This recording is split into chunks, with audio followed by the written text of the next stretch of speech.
inflação, PIB, dólar, juros, eleições presidenciais que vem aí no Brasil, cenário externo e muito mais. A entrevistada de hoje traçou um belo panorama aí da nossa economia e também falou sobre as perspectivas, sobre o que a gente pode esperar aí pela frente. Então confere aí esse papo que certamente vai ser de grande utilidade para você também tomar as suas melhores decisões.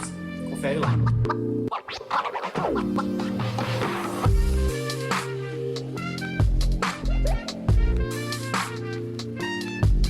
Olá pessoal, tudo bem? Eu sou o jornalista Gabriel Dutra, vamos juntos hoje aqui para mais uma entrevista, para tratar mais uma vez de um assunto importantíssimo, sempre presente aí nos noticiários, o nosso cenário econômico.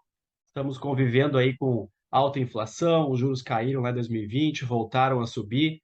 Nesse último mês aí a gente teve a tal da deflação, vamos entender isso aí direitinho. Vem eleições por aí, muita coisa para acontecer e para a gente comentar.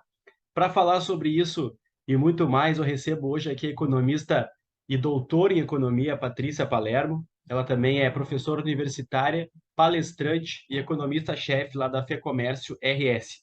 Ela nos propõe aí falar sobre economia, finanças de uma forma simples e descomplicada. Então vamos aproveitar ela aqui. Então, primeiramente, seja muito bem-vinda e muito obrigado pela presença aí, Patrícia. Gabriel, é uma honra para mim participar hoje aqui. Tomara que a gente tenha um tempo de aprendizado aqui nesse período, né? E eu falo de aprendizado porque eu quero aprender contigo e eu também espero ajudar os nossos espectadores aqui, né, a entender um pouquinho melhor a conjuntura econômica atual. Maravilha, com certeza vai ser. Quem acompanha aqui o canal sabe que eu gosto sempre de começar com uma pergunta que eu chamo de explosiva, um tema mais polêmico para já colocar fogo no papo, para começar animado. Claro que a gente vai ter tempo aqui para debater ponto a ponto, mas eu queria para fazer uma introdução assim de maneira resumida, né, do ponto de vista econômico, saber de ti se a gente está vivendo aí uma crise e se sim, né, se a gente tende a melhorar aí para 2023, por exemplo, e daqui para frente. Olha, na verdade, a economia brasileira está passando por um processo de retomada, né? A gente teve um processo muito complicado, economicamente falando, ali no período de 2015, 2016. Aquilo ali nos roubou, né? Muita capacidade produtiva, né? Nos tirou muitos empregos e acabou contaminando a nossa capacidade de crescimento de médio e longo prazo. E desde então, ali, né, de 2017, 2018, 2019, a gente vem ensaiando aí tentar recuperar o tempo perdido. Aí veio 2020, jogou a gente naquele buraco sem fundo que foi a pandemia. 2021 a gente levantou a cabeça, conseguiu recuperar em termos gerais as perdas do ano de 2020.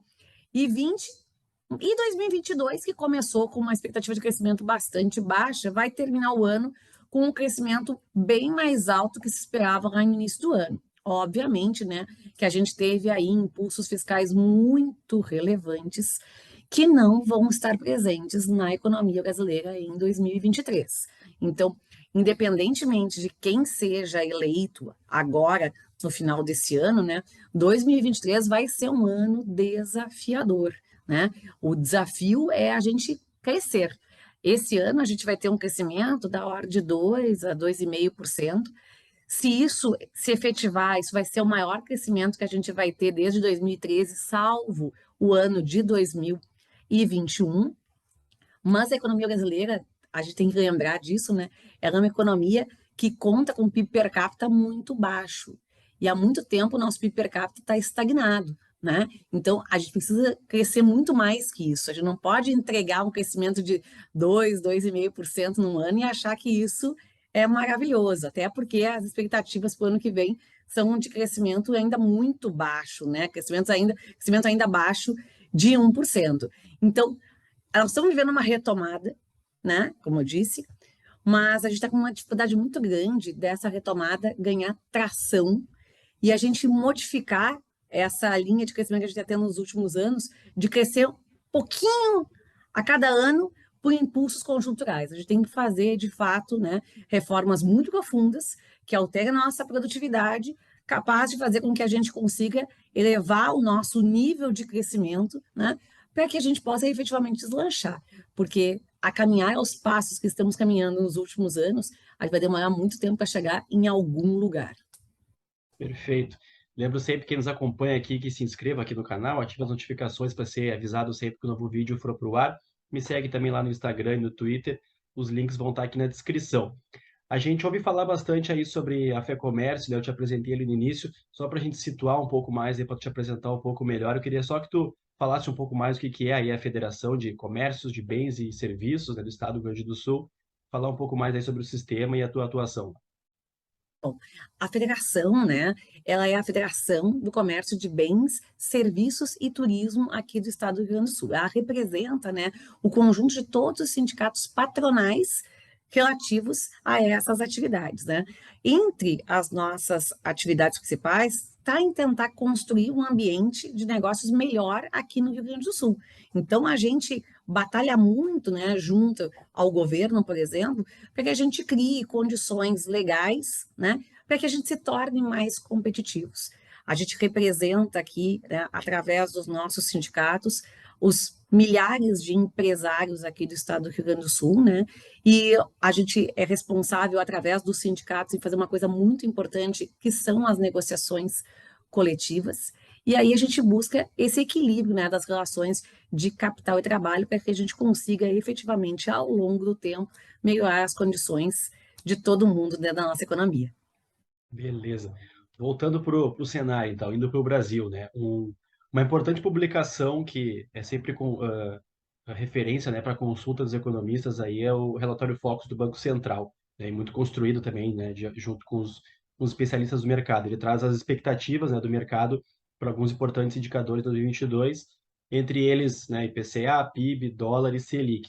Queria ver contigo, assim, se possível, para a gente ir batendo ponto por ponto, assim, como é que você está enxergando aí as perspectivas, né? Começar pelo IPCA, né? Então, a inflação, a projeção do IPCA no último relatório Focus é de 6,82% para esse ano, né? O acumulado o acumulado de 2022 caiu de 5,49 para 4,77 e nos últimos 12 meses de 11,89 para 10,07.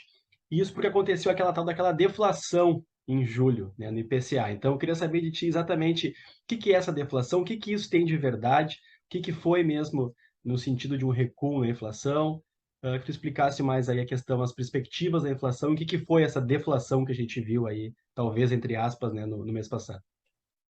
Gabriel, eu sou aquela chata tecnicista, tá? Então, assim, eu acho muito errado a gente chamar o que aconteceu de deflação, né? Então, assim, ó, se você perguntar para um médico o que é febre, ele vai dizer que é uma alteração da sua temperatura provocado por um processo infeccioso. Se você correr, você vai ter aumentado a sua temperatura, mas isso não necessariamente vai caracterizar um processo febril, tá certo? A mesma coisa é você olhar para um indicador de preços, como por exemplo o IPCA, e quando ele registra uma variação negativa, você de cara qualificar aquilo ali como uma deflação. A gente vai ter uma deflação quando a queda de preços for de maneira, né, permanente e muito, vamos assim, muito difundida dentre os preços, né? Então, você tem, da mesma forma que a inflação é um aumento contínuo e generalizado dos preços, a deflação tem que ser uma queda contínua e generalizada dos preços. A gente não tem isso no IPCA. O que a gente tem no IPCA foi que, em virtude de uma mudança legal, né, houve uma mudança efetiva no preço de muitas coisas que têm importância relativa muito grande dentro do orçamento das famílias e dentro do IPCA, e aqueles itens em queda provocaram que a cesta como um todo diminuísse de valor. Mas entre isso, né, acontecer e isso caracterizar um processo de deflação na economia brasileira, isso tem assim quilômetros de distância, né? A gente acabou chamando por um nome que as pessoas conseguem entender, mas teoricamente isso não é um processo de deflação, né? Então, o primeiro ponto é não deveria ser chamado de deflação. O que houve foi que o IPCA registrou uma variação negativa. Ponto um, dado isso, o que a gente pode enxergar? A gente pode enxergar que a inflação caiu um degrau.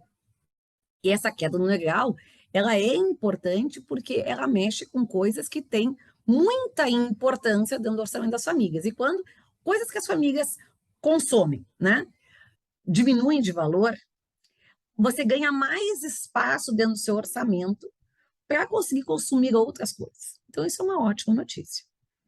Mas vencer o processo inflacionário, a gente está recém começando a fazer isso acontecer. Se a gente olhar os núcleos de inflação, quando a gente tira ali, por exemplo, coisas que são muito sujeitas a essas variações assim muito intensas, né? Tira alimentos, por exemplo, tira combustíveis, a gente vai enxergar que os núcleos eles deram uma arrefecida, mas eles continuam ainda rodando em percentuais muito altos. Então, essa nossa briga contra a inflação, ela vai durar muito tempo ainda. É muito provável que no mês de setembro, né, perdão, no mês de agosto, a gente volte a registrar uma variação negativa no IPCA, tá? Ainda ocasionada por questões relativas às mudanças decorrentes da mudança de legislação, né? Mas a luta contra a inflação ela vai continuar e continuar por muito tempo. O que significa isso? Significa que essa taxa de juros, né, que saiu do ano passado da casa dos 2% e que hoje já alcança 3,75%, ela vai ficar elevada por muito tempo ainda, né? E a nossa inflação, por mais que caia, e eu gostei quando você falou, nós vamos ter uma inflação aí em torno de 6,8% conforme o Focus. Eu gostei que você falou esse valor, para a gente deixar uma coisa bem clara aqui para todo mundo, né? 6,8 não é uma inflação baixa. A gente não pode, né, começar a normalizar inflações dessa ordem, tá? O teto da meta é 5, né? Do Aí governo. que tá, né? A gente tem que pensar que hoje a gente nem mais olha para a meta desse ano, né? Tudo está focado para a meta do ano que vem. Então, a gente tem um teto de meta de 5 esse ano, e no ano que vem a gente tem um teto de meta de 4,75. Nem se esse ano, nem no ano que vem, nós estamos com expectativas voltadas para o teto da meta, né? Então, a gente precisa entender que, por mais que a nossa inflação esteja caindo, ela ainda está em patamares muito altos, em patamares que roubam muito poder de compra das pessoas, né? Então, a gente não pode normalizar isso. Então, voltando a essa questão, né? A gente não tem um processo deflacionário na economia, a nossa luta contra a inflação continua e continuará por muito tempo, e, dado isso, a gente também conviverá com taxas de juros mais altas por bastante tempo. E isso é outra questão importante. Ano que vem, a gente vai sofrer consequências mais claras de ter taxas de juros altas dentro da economia. Então, ano que vem, o desafio de quem for governo vai ser lidar com uma economia que cresce pouco em virtude da falta de estímulos, porque não vai ter muito espaço orçamentário, a menos que se invente coisas muito novas aí para se dar estímulos à atividade econômica, e a gente vai estar convivendo com taxas de juros que são efetivamente restritivas à atividade econômica. Dois itens que sofreram essa redução de tributação que você falou ali, que impacta muito nos alimentos, por exemplo, foram os combustíveis e a energia, né? E aí, quando tu falou ali sobre itens difundidos dentro do IPCA, tem o índice de difusão da inflação, né? Que ele realmente mede o percentual de itens que tiveram aumento de um mês para o outro. E aí eu separei alguns tópicos levantados pelos candidatos nessas entrevistas recentes ao Jornal Nacional.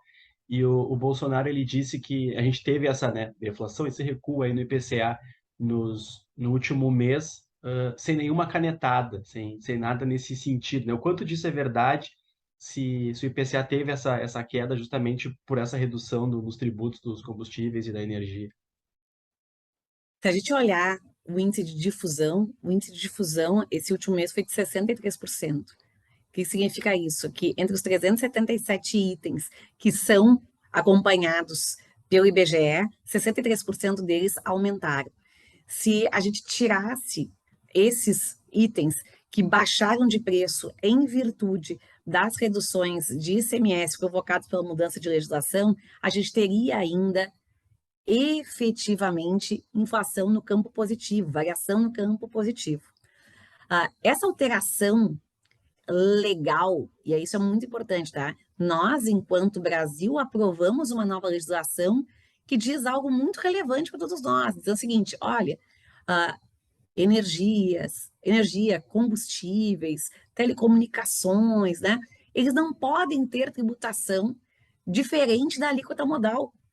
né? Por quê? Porque muitas vezes os estados, eles tributavam esses segmentos muito mais, porque sabiam que as pessoas, inclusive, não podiam fugir disso, né? Então, isso acabava tendo um viés arrecadatório muito relevante para os estados. Né? Então, quando a gente parar para pensar nisso, né, e diz assim, olha, tem um efeito pedagógico muito relevante, no sentido de que impostos pesam em muito naquilo que a gente paga. Então, quando você tem uma redução, e essa redução vai ter caráter permanente, quando a gente está falando dessa questão do ICMS, ela é uma canetada, mas ela é uma canetada diferente de que você simplesmente chegue lá e diga, tem que baixar o preço. É diferente de uma intervenção efetiva, né? Bem ou mal, né? Gostando uns ou não, a gente passou isso no Congresso Nacional. Todos os nossos representantes votaram isso e disseram, a partir de agora, nós vamos ter uma tributação diferenciada do que a gente aplicava até então. Então, isso é um ponto. Então, houve sim esta queda muito, mas muito significativa da alíquota de CMS, e isso impacta sim lá no IPCA. Se a gente não tivesse tido isso, a gente não teria como resultado, especificamente, uma queda do IPCA, tá certo? Quanto à questão do impacto sobre dessas medidas, né, de efeitos secundários, a gente não enxergou ainda, tá? Isso tem que amadurecer na economia, né? Isso vai demorar um tempo para chegar. Na parte dos alimentos, o que pode contribuir para baixar preços? Entradas de safra podem ajudar. Então, por exemplo, está entrando leite, a safra do leite gaúcha, né? Isso pode ajudar a baixar o preço de leite, que foi um dos grandes vilões dos últimos tempos. E você já deve ter ouvido falar, e as pessoas que estão nos assistindo aqui também já devem ter ouvido falar, que existe uma discussão no mundo que é se o mundo vai entrar em recessão ou não, né? A pergunta para mim é quando o mundo vai entrar em recessão, não é nem mais se o mundo vai entrar em recessão. E um mundo que cresce menos, ele também é um mundo que gera menos pressão de preços, né? Então, essa desaceleração da economia mundial também vai ajudar o mundo inteiro a lidar com esse processo que é um processo mundial, que é o processo inflacionário. Então, essa diminuição de ritmo de crescimento dos preços, né? Isso é esse arrefecimento da inflação, ele vai contar com várias forças aí envolvidas, né? É a mudança legal, é o amadurecimento de taxas de juros mais altas na economia tendo efeito, é a própria desaceleração mundial. Então, tudo isso vai canalizando para a gente caminhar com taxas de juros, melhor, com taxas de inflação mais baixas. Mas isso leva um tempo. E a gente vai conviver ainda durante muito tempo com taxas de inflação elevada e vão pagar a conta disso, né? Certo. Ainda sobre a inflação, né, existe um outro ponto a se considerar de que a inflação ela atinge mais os mais pobres. A mesma inflação pesa mais para os mais pobres porque os alimentos, principalmente, eles tomam uma proporção muito grande do gasto mensal daquelas famílias, né? Então, para uma família lá de classe A e B, aquele montante é gasto é menor, né? São mais supérfluos ali que a pessoa daqui a pouco corta e as famílias de mais baixa renda não tem da onde cortar isso, vai comendo quase que por completo, né? O orçamento mensal da família, por exemplo, é por aí. Com certeza. E tem uma coisa que muito pouco se falou, né, nesses últimos tempos, é que quando a gente olha para trás ali, para o ano, por exemplo, de 2020, para o ano de 2021, as coisas que baixaram de preço, ou as coisas que subiram menos de preço, foram coisas que tomaram menos espaço dentro da nossa cesta de consumo. A gente mudou o nosso padrão de consumo.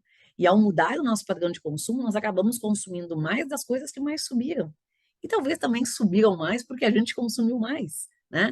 Então, se a gente olhar para trás, né, nos últimos anos, a gente está tendo aí taxas de inflação mais altas, mas pode ser que elas estejam até mais altas em termos de percepção dos orçamentos familiares, porque nós mudamos nossa cesta de consumo. E efetivamente, não há dúvidas, né? A quem são os mais pobres são os que foram mais afligidos nesse tempo. Se a gente olhar a inflação de alimentos, se a gente olhar a inflação ligada a, por exemplo, a parte de habitação, focado na questão da energia elétrica, né?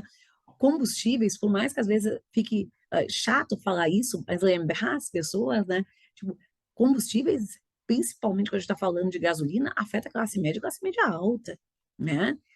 Quando fala de pessoas mais pobres, a gente não tem esse aspecto da gasolina influenciar tanto no orçamento delas, né? Ó, pessoas mais pobres, elas são infinitamente mais afligidas pelo peso relacionado a alimentos. Então, enquanto a gente não controlar a inflação de alimentos, a gente vai continuar estando punindo os mais pobres.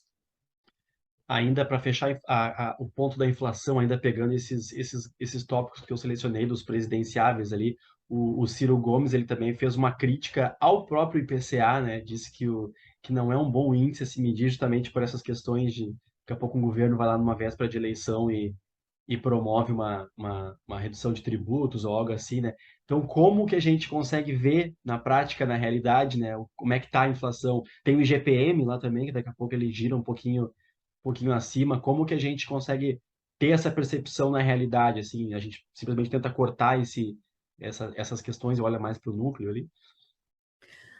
Eu acho que tem críticas, assim, que às vezes a gente tem que ouvir, balançar a cabeça e continuar, não tem outra palavra que dizer, né.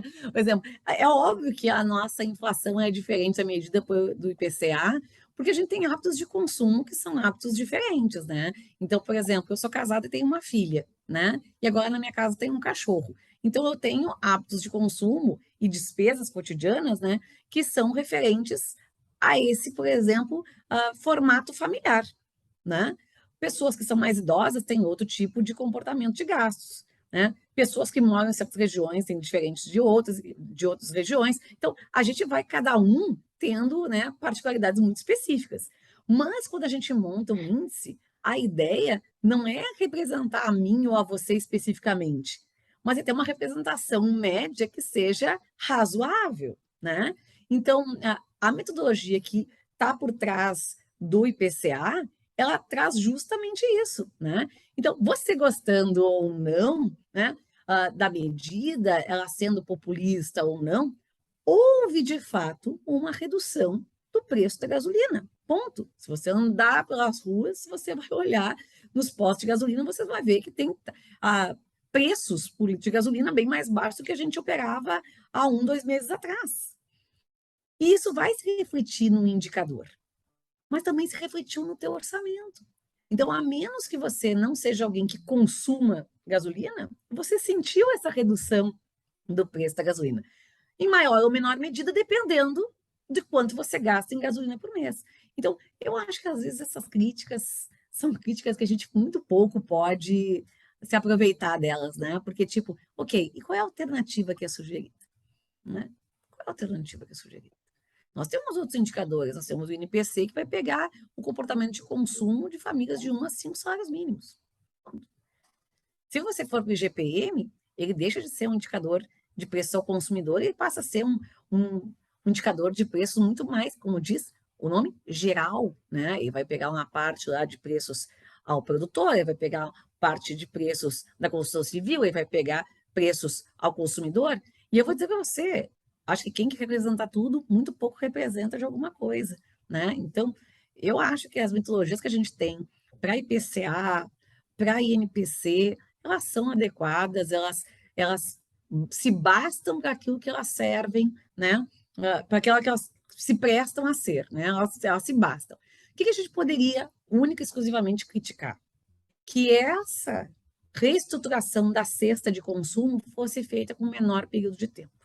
A gente demorou muito tempo para fazer uma atualização da cesta de consumo quando a gente foi lá fazer a POF. Mas vamos lá, né? A gente está tendo muita dificuldade nos últimos anos de fazer pesquisas via IBGE por falta de orçamento para isso, né? Diga-se aí o censo há quanto tempo nós estamos esperando para que ele aconteça. E, de novo, sociedade que quiser olhar para frente tem que olhar para dados, tem que ter informação, né? Sim. Partindo para o crescimento agora, então, lá no início já falou um pouco, né, do PIB, a projeção também pegando o foco de referência de um crescimento de 2,02 na última consulta. O PIB ele subiu 1% no primeiro trimestre desse ano e 4,6% no ano passado. Então, como é que está a tua expectativa aí? A gente vai falar também de recessão global mais para frente, estou igual a Renata Vasconcelos, assim, vamos falar.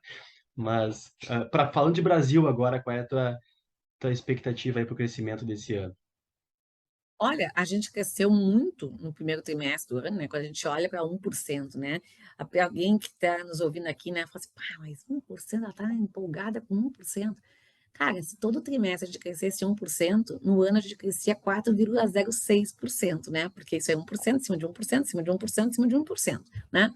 A gente vai conseguir fazer isso? Não. A gente não vai conseguir fazer isso. O segundo trimestre vai vir bem forte, também algo próximo a isso, de 0,9, 1,1. No terceiro trimestre, a gente vai vir mais forte do que a gente esperava também, mas no quarto trimestre, de novo, não tem mais coelho para tirar da cartola, né? Então, grande parte do crescimento que a gente teve esse ano, ele vem do quê? Essa é uma pergunta importante. Vem de quê, né? O primeiro processo que aconteceu foi a normalização da atividade econômica. E isso tem um impulso enorme, por exemplo, para serviços. Vamos pensar que a gente está saindo para a rua, a gente está conseguindo demandar certas coisas que a gente antes estava impedido. E existe uma demanda reprimida por essas coisas, né? Então, essa questão do melhor quadro epidemiológico, da gente ter vacinado as pessoas, né? E ter controlado a pandemia, isso foi muito importante. Segundo, a gente teve melhoras significativas das questões hidrológicas, né? É estranho falar isso. Eu vim de um estado, que é o Rio Grande do Sul, que teve uma seca histórica, tá? Mas a questão é que choveu em várias partes do país que teve o quê? Que tiveram seus reservatórios mais cheios e a gente tirou, por exemplo, a bandeira de escassez hídrica. Isso é um ponto extremamente positivo. A gente continuou criando vagas no mercado de trabalho. E criou bastante vagas no mercado de trabalho, especialmente no mercado de trabalho formal. Nós vamos com um problema aí de renda, né? O rendimento médio da população está muito baixo, a massa de salários não saiu praticamente do lugar. Mas você ter emprego é uma percepção de mundo diferente que você não tem emprego, né? Então você pode dizer, poxa, meu salário não é legal, mas estar empregado é melhor do que não estar empregado. A gente, de maneira alguma, pode esquecer dos impulsos fiscais. Gabriel, a gente teve muitos impulsos fiscais esse ano, né? Então, a gente começa lá o ano tendo um reajuste da casa de 10% do salário mínimo nacional, né? Por mais que seja uma reposição inflacionária, no final de dezembro ao início de janeiro, as pessoas que tinham seu orçamento vinculado ao salário mínimo, da noite para o dia tiveram 10% de aumento. Aquilo ali já gera um impulso, né? E nós estamos falando de todas as transferências vinculadas ao salário mínimo terem aumentado nominalmente 10%. Isso impulsiona a economia. A gente tem o Auxílio Brasil vindo a substituir o Bolsa Família. Nós estamos falando de um benefício que alcança mais pessoas e nós estamos falando de um benefício médio de maior valor. Isso é impulso à economia. A gente teve um novo saque extraordinário do FGTS. A gente teve adiantamento aí de 13º salário para pensionistas e aposentados. As pessoas às vezes falam assim, mas isso ia ser pago lá no final do ano. Tá, mas pega uma inflação rodando a 10 e adianta mais de meio ano isso para ver se isso aí não ganha poder de compra. E outra, né? Se tu paga em dezembro, isso impulsiona o PIB do outro ano, não, não impulsiona ainda o PIB desse ano, né? Okay? Então, tipo, você impulsiona, você tem pagamentos de abonos. Agora, tem essa questão da redução do próprio preço da gasolina, da energia elétrica, das telecomunicações, que abrem espaço aí no orçamento das famílias para elas gastarem mais. Tem agora esses vouchers de caminhoneiros, de taxistas, tudo isso aí é injeção de recursos. Isso vira o quê? Vira crescimento econômico. Quando? Esse ano. Ano que vem, a gente não tem mais normalização da economia. Se chover igual, está chovendo normal.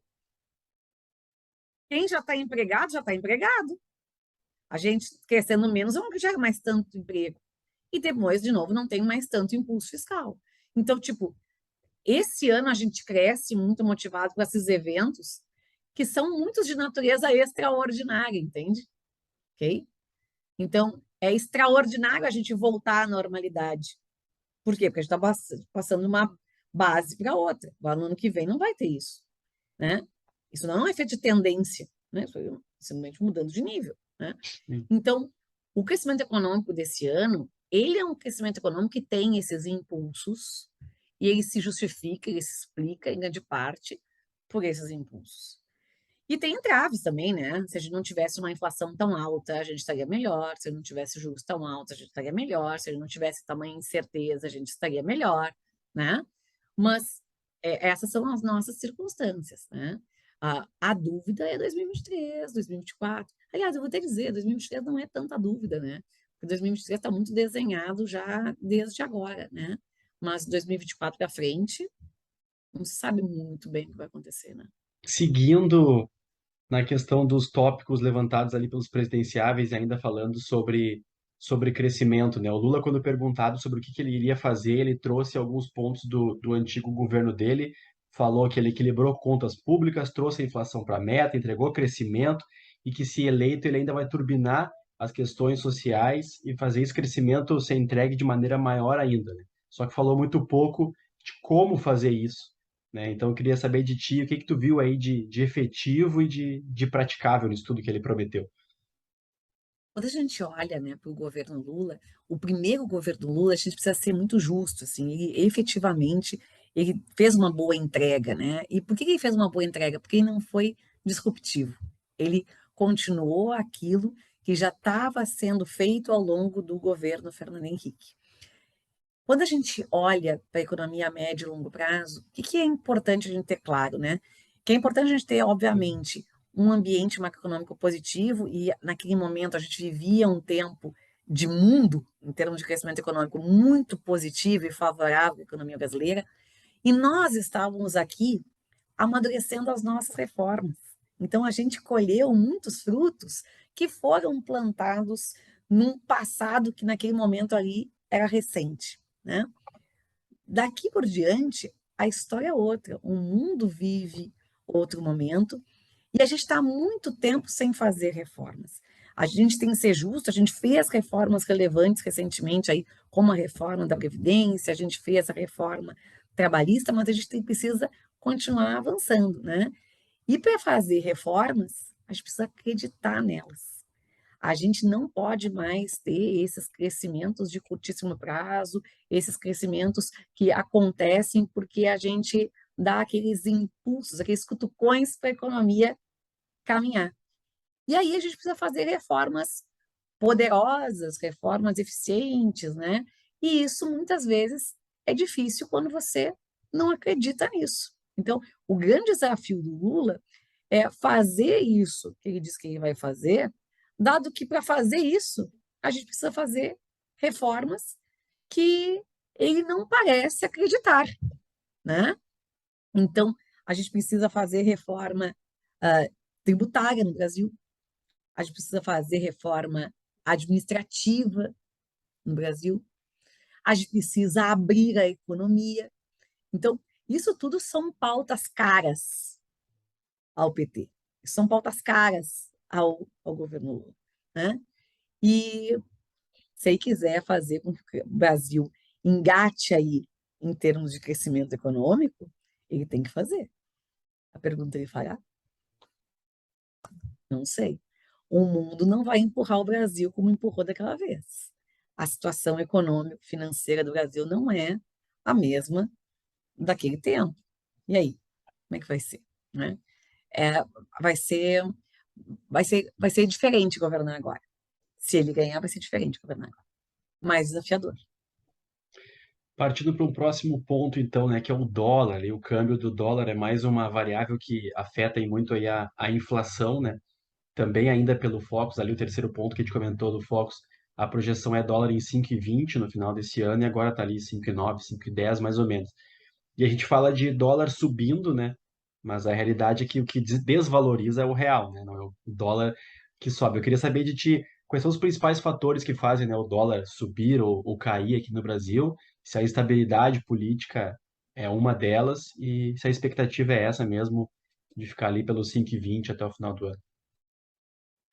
Gabriel, eu sei que tu conversa com um monte de economista, né? E eu acho que tu já deve ter ouvido falar nessa expressão que é o seguinte: falar em câmbio é uma das poucas coisas que faz o economista ficar mais humilde, né? Porque basicamente é uma coisa que a gente vai falar e a gente vai errar mesmo. Então, tipo, se o cara tiver um pouquinho de vergonha na cara, ele fica pelo menos humilde neste momento, né? Ok? Mas depois a gente volta a ser o que a gente ia ser, né? Então, vamos lá. Quando a gente fala sobre câmbio, né? existe basicamente forças que podem levar a um processo de valorização e outras forças que podem levar a processo de desvalorização, né? Então, por exemplo, a gente está num momento agora que tem uma força que leva a um processo de valorização da nossa moeda, que é a taxa de juros, né? A nossa taxa de juros está muito mais alta do que estava no passado, né? Só que o que faz a coisa acontecer mesmo não é os juros, é o diferencial de juros, né? É quanto a gente paga mais de juros do que se paga no exterior, né? Então, nos últimos tempos, o nosso diferencial de juros cresceu muito em relação ao resto do mundo, porque a gente teve uma evolução da taxa de juros muito mais intensa do que outros países. Isso ajudou aí, né, a conter o processo de desvalorização cambial e até levou a gente a um processo efetivamente de valorização cambial no curto prazo. Só que o mundo inteiro está reagindo ao processo inflacionário. Toda vez que o mundo aumenta a taxa de juros, o nosso diferencial de juros diminui. Então, tudo aquilo que tinha feito a gente valorizar a câmbio, a gente vai perdendo força, porque os outros países vão também colocando suas taxas de juros a maior, e aí fica esse diferencial um pouco diminuído. Então, isso é um ponto. Outro ponto tem a ver com a questão efetivamente do mundo, vamos dizer assim, olhar o Brasil e ver o que enxerga no Brasil, né? Então, a gente sabe hoje que o cenário de incerteza fiscal é muito relevante. Se você olhar ali, né, agora, eu acho que foi junho, né, ou julho mesmo, né, quando os postulantes com maior chance de ir para o segundo turno começaram a ter papos de torneiras mais abertas de maneira permanente no ano que vem, olha, os juros futuros foram para cima, o câmbio deu uma desvalorizada, tudo mais. Por quê? Porque você começa a ter incerteza, né? E incerteza é algo que vai lá se encaminhar efetivamente para desvalorizar a taxa de câmbio, né? Então, eu não vejo, por exemplo, ainda o cenário eleitoral se refletindo muito na taxa de câmbio. O que eu vejo mais é esse papo de ambos os candidatos que têm grande chance de ir para o segundo turno, terem uma conversa, né, de afrouxamento fiscal. E isso sim, né, gera receio e, portanto, desvalorização cambial, né? Então, hoje eu acho que eu pontaria com pontos muito relevantes essa questão do diferencial de juros para desenhar a nossa trajetória, né? E aí tem que contar como é que evoluiu a nossa taxa de juros e a taxa de juros do resto do mundo, e muito a questão do nosso cenário fiscal, né? Falando em juros, então vamos puxar o gancho para o próximo tópico, né? A bendita meta Selic, que é a nossa taxa básica de juros da economia. A projeção do Focus também é que ela pare em 13,75, que é o que ela está atualmente, mas na última reunião o comitê ele deixou aberta, né? A próxima reunião que é na segunda quinzena de setembro, ele deixou aberta aí, talvez, se houver necessidade de um ajuste residual, né, até de menor magnitude, talvez tenha mais aí um outro acréscimo aí. Quais são as perspectivas para esse indicador aí? Não sei se o economista também pode colocar a bola de cristal dele nesse momento, ou se ele pode ter alguma ideia aí, se ela vai ficar aí nos 13,75, ou a pergunta de 1 milhão, se vai começar a desacelerar agora esse ciclo de alta aí. Lá, né? Quando a gente chegou, né, naquela taxa de juros de 2%, eu olhava pela janela e eu procurava onde estavam os Alpes, entendeu? Porque isso aqui era a Suíça praticamente, né? Tipo, como é que tu tem uma taxa de juros de 2%? Não fazia muito sentido, né? Então a gente viu um Banco Central indo bem mais longe do que a gente esperava que fosse razoável ir, né? Então ele foi mais para baixo do que a gente acharia razoável ir. Não estou dizendo que quem é do setor produtivo não vai achar isso bom, é óbvio que vai achar isso bom, né? Mas quando a gente olha, né, a gente acha, poxa, isso aí foi meio estranho, né? Foi muito baixo, né? Foi muito abaixo do que seria o razoável. Agora a gente está falando do outro lado, a gente está falando de subir, né? A gente está tendo pela primeira vez essa experiência de ter um banco central independente, né? Na verdade, o mais correto seria dizer que é autônomo, né? Mas é uma primeira experiência, né? E a gente vai ver o quão cauteloso ele vai ser quanto à inflação futura, né? porque ele deixa ali bem claro que se houver necessidade.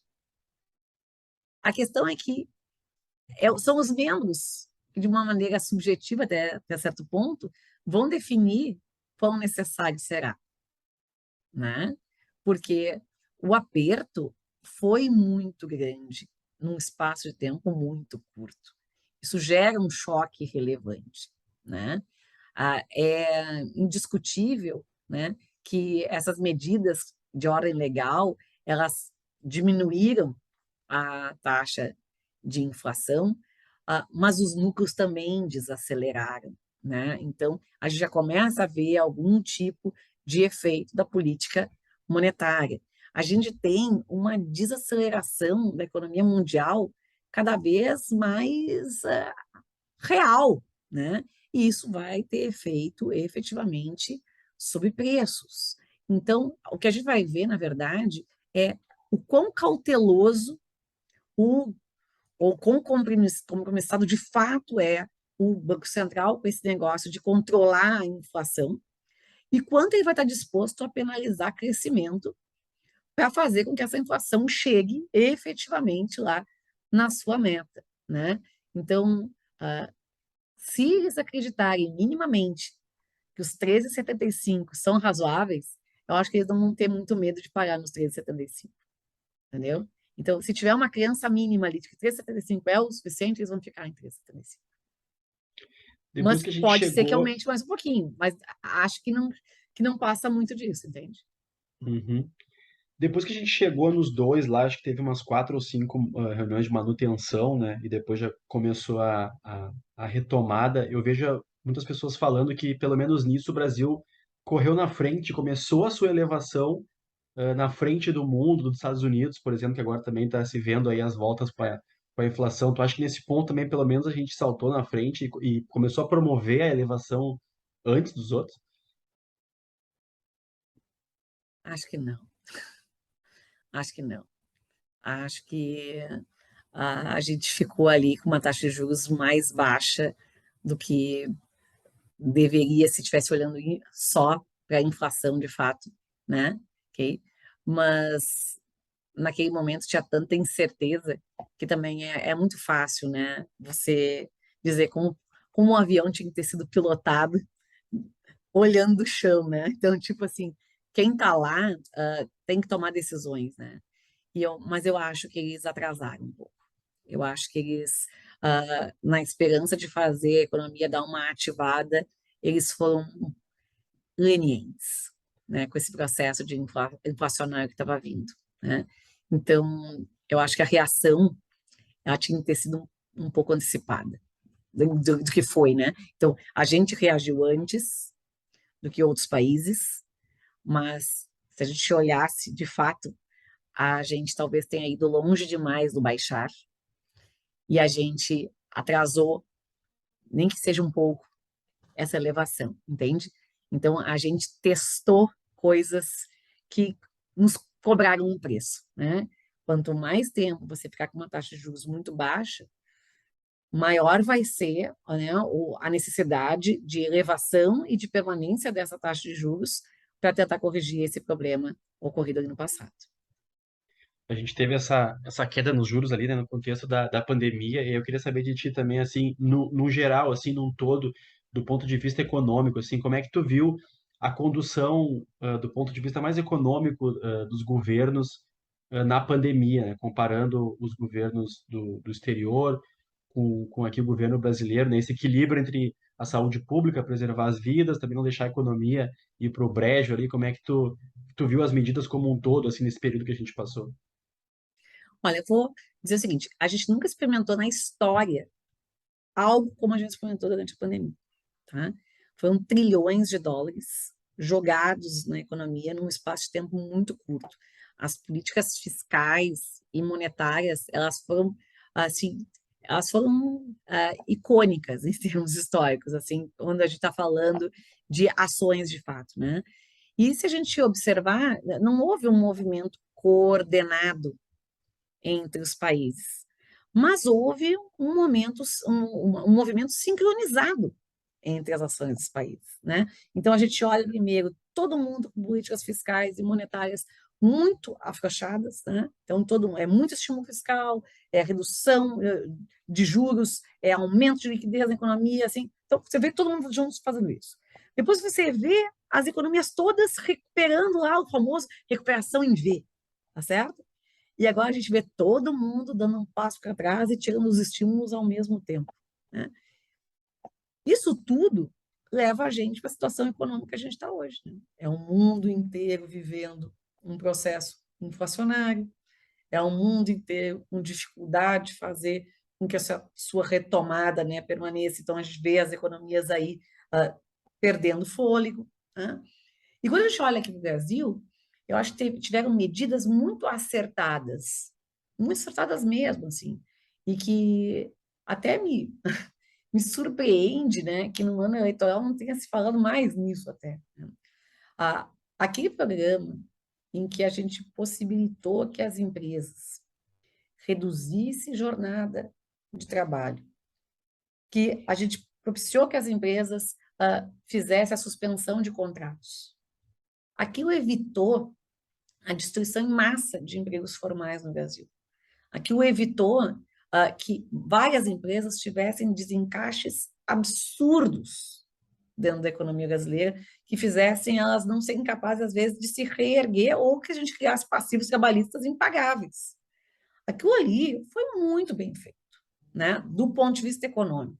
Não sei se do ponto de vista legal vai ter algum problema para se discutir, porque aqui no Brasil, depois de 10 anos, alguém descobre que tinha um problema e aí se levanta um problema para ser discutido por mais 10 anos na justiça, né? Mas, tipo, do ponto de vista econômico, aquilo ali foi muito bom ser feito. Quando a gente observa, né, mundo afora, as medidas de dizer, olha, se todo mundo ficou em casa, né, para evitar o caos social, vamos fazer uma transferência de renda, e aqui no Brasil se fez, isso é importante para garantir o sustento das famílias cotidianamente ali. Isso foi, obviamente, importante? Foi. Se você me perguntar, para mim, Patrícia, você acha que foi do jeito mais adequado? Eu vou dizer, não, não foi. Eu acho que no susto você pode fazer uma medida que você dê um determinado volume de dinheiro para muita gente. Mas no mês seguinte você já tem que começar a aplicar os filtros, você já tem que enxergar qual é que é o que de fato você precisa transferir de renda e para quantas pessoas você precisa transferir de renda, né? E em que momento você precisa continuar com esse programa e em que momento você tem que parar, né? Então, isso é uma crítica, né?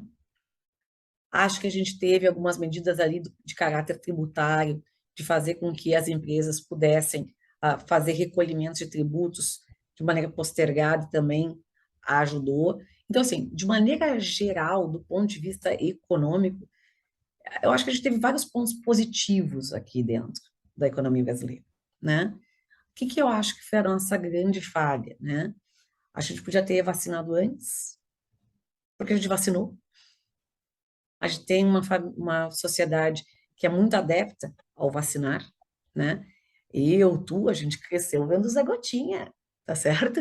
O Zé Gotinha é nosso parceiro. A gente gosta do Zé Gotinha, a gente gosta de se vacinar. E a gente podia ter usado isso a nosso favor. Porque a gente viu que, à medida que a gente foi vacinando as pessoas, a economia foi voltando mais rápido, né? Então, eu acho que esse foi o nosso erro, né? Ter atrasado um pouco esse processo. Aí você vai dizer, mas a gente podia ter ganhado 2, 3 meses. Cara, 2, 3 meses é muita coisa, sabe? Ajuda, né? Então, eu acho que, do ponto de vista econômico, a gente não conduziu de todo mal, né? Acho que teve várias coisas bem positivas aí no processo. Eu acho que todo esse processo de digitalização da economia foi algo extremamente positivo, né? Quando a gente enxergasse, daqui a um tempo a gente vai ter consciência muito clara, assim, de como importante foi todo esse processo de bancarização da sociedade que aconteceu justamente durante a pandemia, né? Então, quantas pessoas começaram a ter contas digitais a partir da pandemia, né? Todo o avanço que a gente teve em apresentar às pessoas o comércio eletrônico, esse tipo de coisa que elas estão fazendo agora, né? Okay?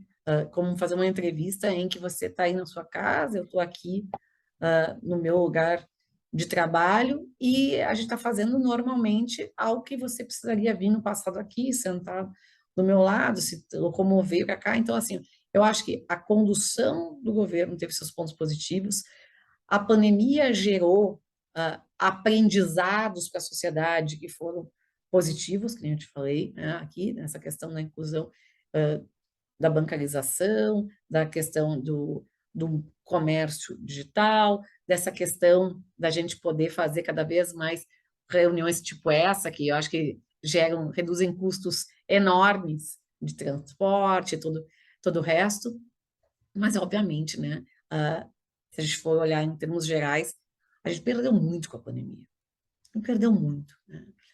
Eu acho que a perda maior de todas, assim, é uma perda que a gente só vai ver no futuro, né? Eu sou mãe de uma menina de 12 anos. Ontem, uma pessoa que não tem filhos da idade da minha filha, perguntou para mim assim, e aí, tua filha está feliz agora, esse ano que voltou às aulas? Eu olhei para ele e disse assim, olha, a minha filha voltou até aulas presenciais em setembro de 2020. Outubro, lá, não lembro direito, mas foi lá em 2020. No momento que foi permitido que as escolas voltassem, a minha filha voltou à aula, né? Não me lembro direitinho qual foi o mês, mas foi ainda em 2020, ela foi na sala de aula. 2021, ela foi todos os dias à aula, né? Tipo, tirando aquele inicinho lá de 2021, onde tudo fechou, né? A gente vai criar um gap aí entre crianças que viver esse tempo em classe média alta e classe alta em relação a crianças pobres, que vai se cobrar um preço altíssimo dessas crianças no futuro, em termos de aprendizado. Porque mesmo quando a minha filha estava em casa, a minha filha estava em casa com o computador dela, com uma banda larga eficiente e com o pai e mãe com ensino superior para dar apoio para ela, né?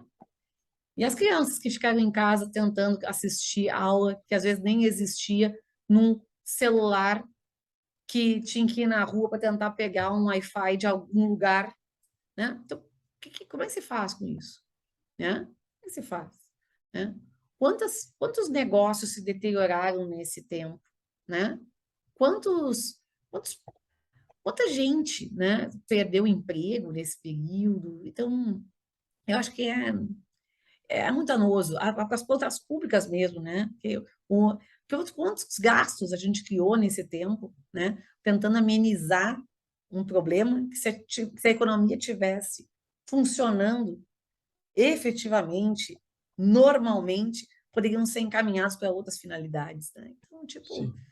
sem sombra de dúvida, eu acho que o saldo é negativo, com certeza. Tem essa comparação também aí com os outros países, né? Chegando agora então no cenário externo, né? Falando sobre essa possível recessão global, né? A gente teve duas prévias já do PIB dos Estados Unidos, né? Uma indicou uma queda de 0,9 e a outra uma despiora, né? De 0,6. Na Europa também se fala em recessão. Como é que está essa situação aí? A gente tem mesmo então esse risco de recessão global no horizonte? Isso respinga no Brasil? Como é que está tudo isso aí? Quando a gente fala, né, em recessão, né, existem vários conceitos de recessão, né? Então, existe um conceito que é da chamada recessão técnica, né, que é um conceito clássico de dizer assim, ó, se eu tiver 2 trimestres consecutivos de queda do PIB, eu tenho uma recessão técnica, tá bem? Isso é um conceito. Nos Estados Unidos, eles têm o NBER, né, que é um núcleo que vai estudar e avaliar e definir quando é que os Estados Unidos estavam vivendo uma recessão ou não. E eles não olham só para o PIB, eles olham para um conjunto de indicadores para avaliar se a situação é uma situação econômica recessiva ou não. Existe uma regrinha de bolso que a gente pode usar, que é o seguinte, ó, toda vez que o mundo cresce abaixo dos 3%, isso já é um cenário recessivo. Porque crescer abaixo de 3% é um cenário de crescimento que você não consegue assimilar as pessoas para dentro do mercado de trabalho, você não consegue melhorar condições de PIB per capita e assim por diante. Se você olhar lá as expectativas do FMI, nós estamos olhando para um ano de 2023 com crescimento de 2,9%, com uma expectativa de crescimento em 2022 de 3,2%. Estamos falando de um ambiente que, obviamente, pode ser que circunda esse universo recessivo olhando nessa perspectiva, né? Estamos falando de taxas de inflação bem altas, nós estamos falando de crescimento de custo de vida, nós estamos falando de taxas de juros altas que diminuem a atividade econômica e diminuem, portanto, geração de emprego. Então, é um ambiente mais complicado. O que a gente tem aí de consequências, né? A consequência, uma das consequências mais evidentes que a gente tem num ambiente excessivo é o que tende a acontecer com o preço das commodities, né? Então, em regra geral, né, você tendo um ambiente recessivo, você tem menos crescimento econômico, você tem menos demanda por commodities, se você tem menos demanda por commodities, os preços caem, né? Várias publicações de relevância internacional têm falado uma coisa muito importante, que é o seguinte: cai, mas não volta para patamares como a gente conhecia. Mas só cair já muda a situação de muitas coisas. Por exemplo, da própria dinâmica da inflação. Então, se a gente tem aí o lado meio cheio nesse nosso copo que está se esvaziando, né, é o fato de que essa recessão, ela pode ser uma recessão rasa. Ela pode ser uma recessão de curto espaço de tempo que sirva para a gente corrigir mais rápido esse problema inflacionário, e ao corrigir o problema inflacionário, a gente permita que as taxas de juros não sejam tão altas por tanto tempo, né? Então, nós aqui, a gente sofre uma consequência, sim, direta disso, né? Que é por sermos exportadores de commodities alimentares e metálicas, né? A gente acaba tendo efeito aí sobre a questão de preços, né? Mas eu acredito que esse desestímulo que a gente vai ter de crescimento via as commodities, ele não é algo extremamente negativo, tá? Porque de um lado vai ajudar a gente a controlar a inflação, e essas commodities, mesmo caindo, elas não caem para patamares muito abaixo das suas médias históricas recentes. E aí tem a questão da guerra também, né? Até tu falou em commodities, aí tem as exportações, né? A guerra já está durando em mais de 6 meses, né? Ao contrário do que os russos imaginavam que eles iam resolver em 2, 3 dias, né? O quanto essa situação ainda está pesando no mundo. Olha, eu brinco, né, que estamos numa guerra que foi o Putin que pariu, né? Porque, olha, é uma situaçãozinha crítica, né? Sabe, eu tenho falado, Gabriel, com muita gente assim, ó. Cara, eu me lembro daquelas lives que eu assistia na época da pandemia, né? Que as pessoas diziam assim, ai, não, depois tudo vai ser diferente. A gente vai se olhar uns nos olhos dos outros, vai dizer, ai, como eu sou grata pela tua vida. Que nada, né? Começamos 2022, né? A Omicron estava ali bombando ainda, o cara vai lá e invade a Ucrânia, né? E nós estamos afundados nesse negócio. A guerra vai ter muito impacto no mundo. Acho que uma coisa muito grande é esse processo de desaceleração da economia mundial, porque gerou mais inflação, né? Gerou mais incerteza e diminuiu também a qualidade do crescimento global. Por quê? Porque aquela história, né? Quando você começa a instalar na sua casa um monte de equipamento de defesa, você não está ganhando bem-estar. Você só está evitando de perder bem-estar, né? Quando toda a economia europeia começa a alocar mais recurso orçamentário em defesa, isso gera PIB, mas isso não gera bem-estar. Você entende isso? Isso não gera bem-estar. O cara não vai viver melhor porque tem mais exército. O cara vive melhor, você tem mais educação, você tem mais saúde, você tem mais lazer, né? Então, isso é um problema seríssimo, né? Nós aqui, Brasil, como é que nós estamos? Nós estamos pagando mais caro por fertilizante. Muito mais caro. Vai perguntar para o meu amigo Antônio, da Farsul, né? Quanto é que está custando para plantar essa safra em relação ao que foi plantar a safra passada? Isso é muito complicado. Muito, muito complicado, né? Só que, vamos lembrar de novo uma coisa, né? Sempre tem o copo meio cheio, tem o copo meio vazio. A gente pode se apresentar para o mundo como uma alternativa de mercado boa para atender demandas que antes eram feitas por outros países, certo? E a gente também pode ser um lugar de acolhimento de investimentos que eram feitos antes em outros países. Então, isso muito depende da nossa capacidade de criar oportunidades dentro desse ambiente, que é um ambiente, de novo, hostil, ruim, né? Ninguém quer viver um ambiente de guerra, né? Então, eu como descendente de russos, né? Sabe que eu sou neta de russos, né? Olha Cresci aí. numa família russa, né? Então, eu sei como as coisas funcionam, né? Eu queria muito que essa guerra terminasse o mais rápido possível, né? Ok? Uma coisa que eu repito, assim, muito, muito, muito, é que prosperidade começa com um P, né? De paz. Então, a gente precisa, para prosperar, ter paz.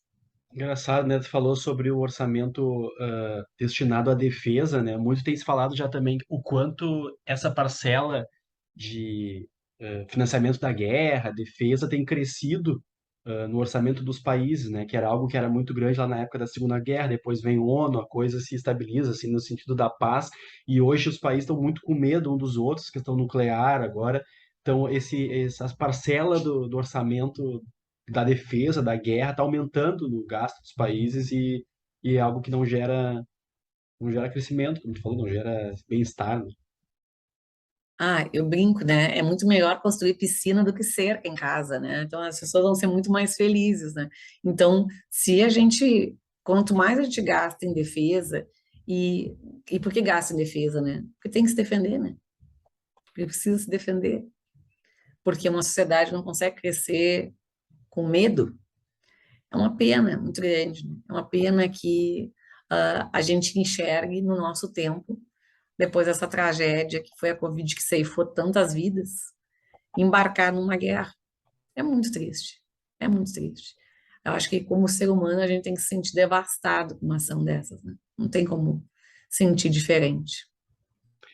Voltando para o Brasil, então, né? Eu sei que, além da questão macro aí, do cenário econômico macro, tu também tem interesse aí nas finanças pessoais, nos consumos.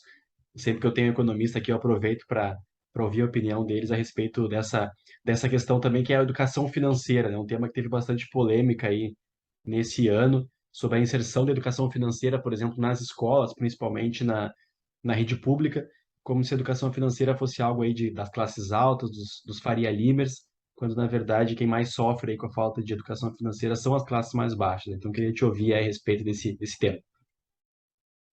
Esse tema é um tema muito caro para mim, né? Um tema que eu gosto muito de falar a respeito, porque eu cresci numa família em que a falta de educação financeira foi algo que penalizou muito a gente, né? Então, eu desde muito cedo, eu disse para mim mesma que falta de dinheiro não ia ser um problema, né? E por quê? Porque você pode ter pouco dinheiro, mas se você minimamente soubesse coordenar, você pelo menos evita problemas.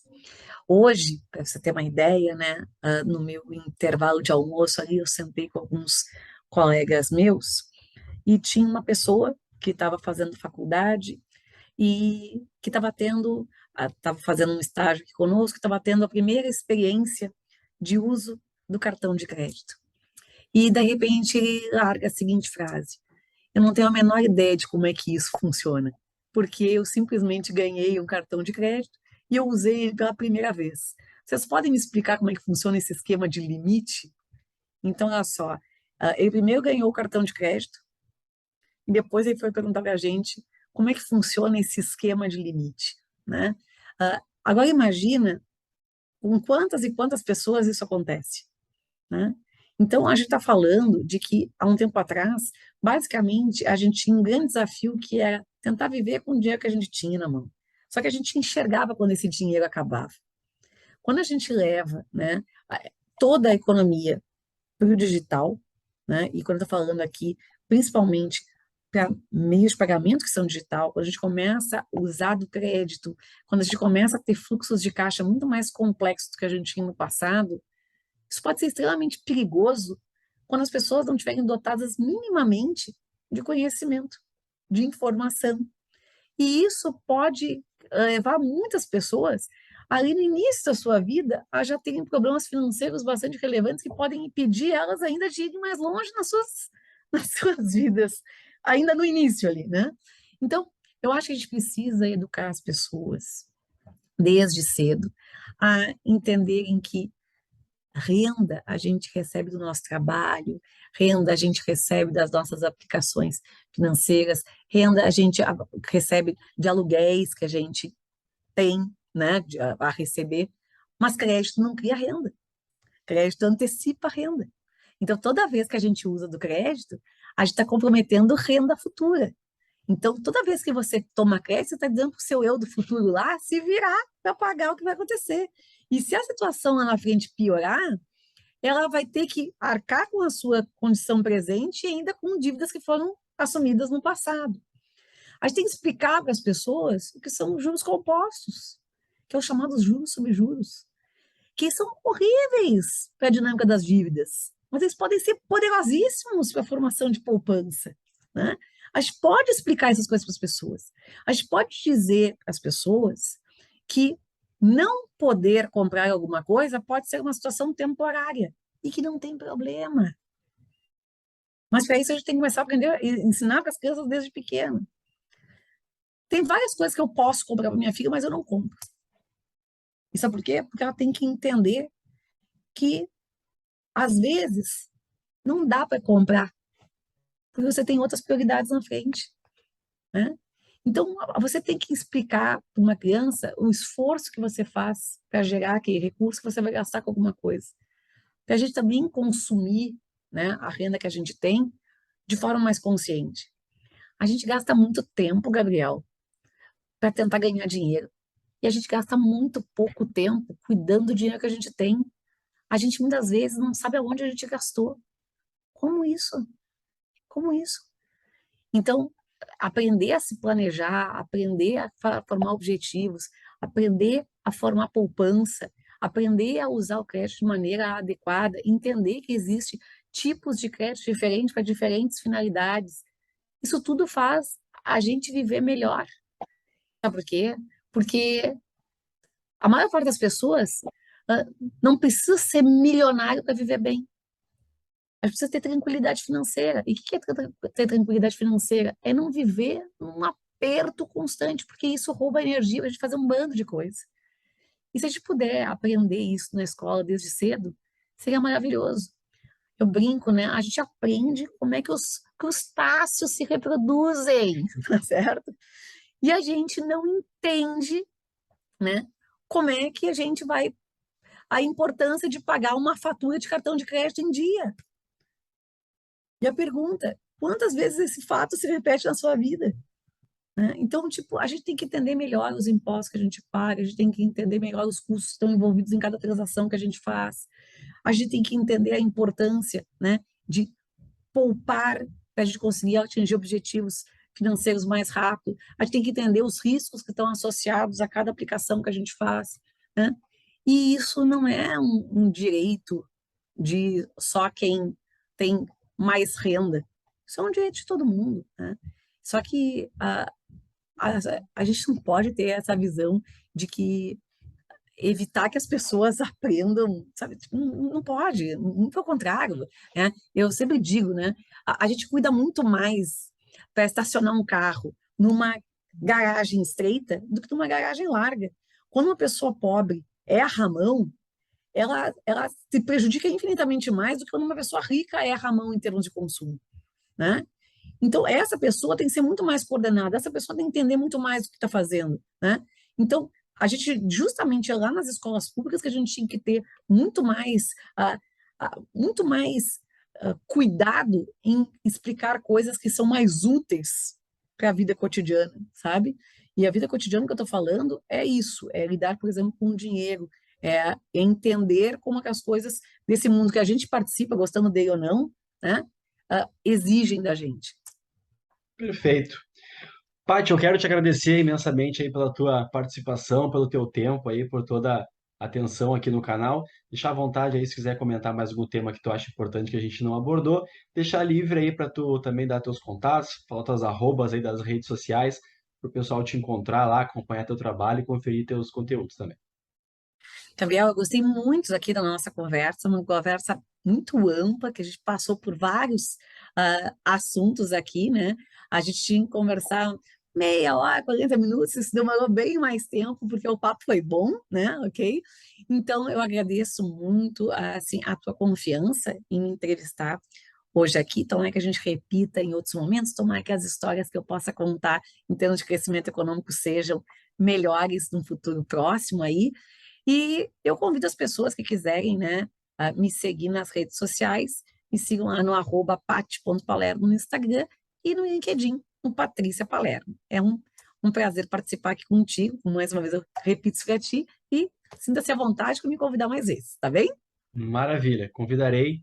Quem nos acompanhou até aqui, lembro sempre que se inscreva aqui no canal, ative as notificações, me segue lá no Instagram, segue a Paty também lá no Instagram e envie esse vídeo aqui para os teus amigos, conhecidos, familiares aí que se interessam por esse assunto. Certamente eles vão gostar e quem não se interessar por esse assunto, incomoda lá também que eles têm que se interessar. Então, obrigado mais uma vez aí, valeuzão pelo todos os conhecimentos compartilhados aí e até a próxima, sim. Então tá, um grande abraço, Valeu, beijo, tchau, tchau, até mais, obrigado. tchau.